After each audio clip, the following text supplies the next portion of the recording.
problem ng isa nating tiktropa na nandito. Pero syempre, tara na't maki-comment na dito sa... Heto na nga!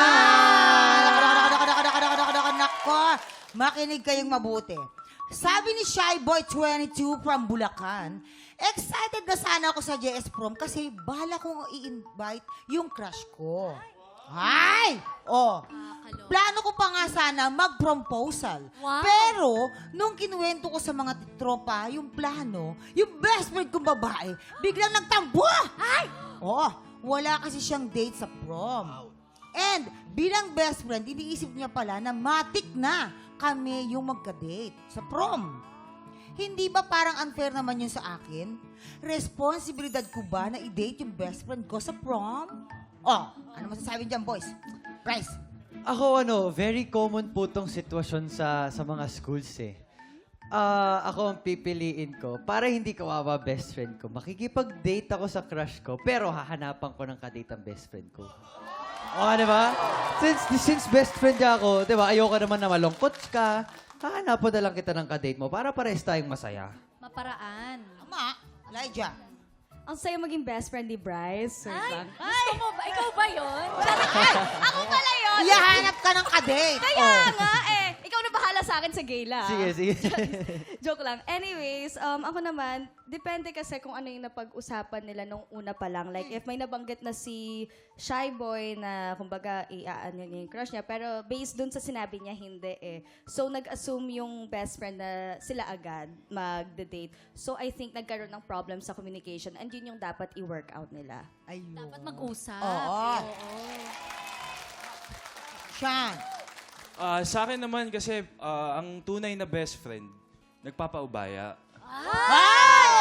Big word. Kumbaga, dapat pag-usapan kasi alam naman niya na yun yung gusto kong makadate. Pero pwede naman sila kasi magsayaw eh. During the prom eh. So, para balance lang. Walang magtatampo. Yes. Lexia. Ako kasi pag mga ganyang sitwasyon, yung best friend ko dapat alam niya na ito yung gusto ko eh. Kaya doon ako sa crush ko minsan lang to. Malay mo, pag ibang Oo bagay nga. na, hindi na siya pumayag pag totoong date. Diba? It's my time to shine. Yes. Ito na nga. Tiktropa, kung ikaw ang tatanungin, sinong mas pipiliin mong i-date sa prom? Yung best friend mo ba o yung crush mo? Sugod na sa aming Facebook page at makicomment na. Time check! Susunod na ang paborito nating quiz game sa umaga. The Fast and the Curious na sa pagbabalik na! TikTok Clock! Dito sa masayang quiz game ng TikTok Clock, bawal ang babagal-bagal. Ang kailangan para manalo, bilis at listo. Sa game na to, you have to be The Fast and the Curious! Eto, Faith, kilalanin na natin ang mga kamaka nating magpapabilisan ng utak ngayong umaga.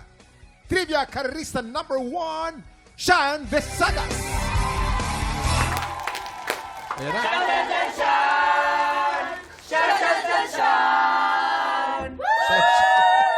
Aba, parang pinag-isipan na mabuti yun. Kuya. Shan. Shan. Trivia Karerista number 2, Elijah Alejo.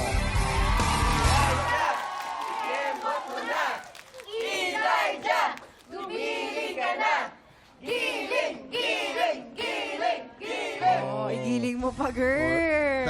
Dalagan na si Elijah, ha? Yeah. Trivia Karerista number 3, Bryce Eusebio.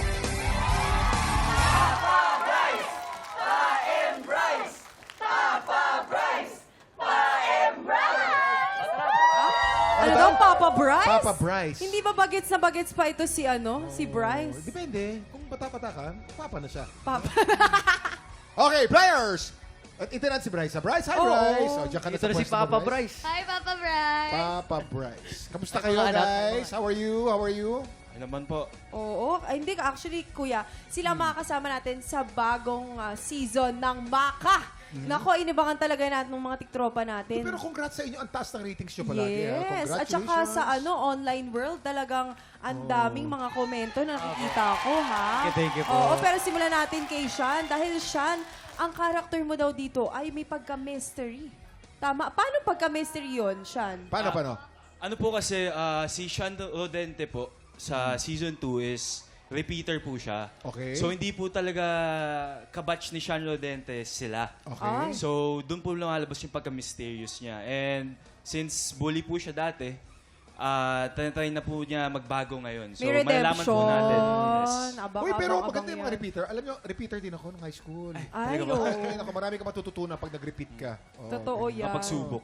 Oo naman. Oo, Ikaw pero naman- may tanong ako kay Sean. Sean, kasi, kamusta kayo ni Ate Rhea? Bakit sila ba ni Rhea? Sila ni Rhea? Oh, hindi kasi napapanood ko yung mga videos ni Ate Oh. Rhea. Hello, Ate Rhea. Ano namang masasabi mo kay Ate Rhea, Sean? Sana palagi siyang masaya and sa mga ginagawa niya, enjoy lang niya. Love it! Okay. O si Elijah Eto naman. naman si Elijah, ang mean girl ng Maka. Kasi usually, di ba, ang mga tatanggap mo talaga ng mga characters or mga roles, mga kontrabida. Paano dito sa Maka, paano mo iniiba ang atake mo, Elijah? Well, dito po kasi sa Maka, si Elijah Rodente, 16 years old pa lang po siya. And ano po siya, kumbaga, may image po siyang pinoprotektahan. So, unlike Brianna na all-out war freak and sa Oo. ibang characters na, yun nga po, all-out war freak. Dito po sa Maka, si Elijah Rodente, hindi po siya yung, kumbaga, pinag-aaralan niya po kung kailan po siya yung super war Strategic freak. siya, Yes kumbaga. po. Ay. Ano ang pinakamatinding eksenang abangan namin sa pagiging kontrabida mo dyan? Yung sa pilot po, yes po, ano po, nagkaroon po ng mga artworks sa loob ng kantin. Ganon. May mga physical bang ano dyan? O, syempre. Yes po, may mga nadulas pa nga po sa eksena. Ay, grabe, kaabang-abang Okay. yan, Kuya Elijah, Kim. excited kami ha. Bryce naman. Ay, Si Bryce naman, ang kaibigan ni Zephanie. Oo. parang ganun. Yung si Bryce Hernandez po kasi magiging ka-dormmate ng mga cast ng Maka Season 1. So, So, ikaw co-ed, naman ang co-ed. good boy. Mabait si Bryce Hernandez dito. Actually, ano ko dito, farmer na nanalo sa isang reality show. Ayun. Kaabang-abang yan mga tiktropa, kaya abangan po natin ang Maka Season 2. Okay, players. Ready na players, okay? Players! Para makasagot, paunahan kayo ng pagpindot ng buzzer. Para tulungan kayo sumagot, meron ding clues na makikita sa screen. Kapag nagkamali ang pumindot, pwede mag-steal ang kalaban. But take note, isang beses lang pwedeng mag-steal. At race to 3 ang laban. Ang pinakaunang makaka 3 points ang aabante sa ating jackpot round for a chance to win more money. Yes, Trivia Carreristas, pag tama ang sagot ninyo, eto ang tunog. At pag mali naman, eto naman ang maririnig ninyo. Bago ang lahat, let's test your buzzers. Sean, Elijah, and Bryce. Very good. Perfect. Okay, perfect ang mga buzzers natin. Players, tandaan, hintayin lang na sabihin ko ang ready, set, go. Huwag niyong uunahan. Pag nauna kayo dun sa ready, set, go ko, disqualified kayo para dun sa round na yon. After ng go, tsaka kayo pumindot Tsaka ha. Diyan pipindot. usually Not nagkakamali. before. Oo. Don't be too excited. Dapat medyo cool kayo na. Oo. At syempre, ang importante, i-enjoy nyo dahil para yan sa ating mga studio tiktropa! Fasten your seatbelts and let's play the Fast and the Curious! Eto na.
Tropa, pinanood mo hanggang sa dulo itong video na to? Very good ka! For more happy time, watch more TikTok Clock videos on our official social media pages and subscribe to GMA Network official YouTube channel.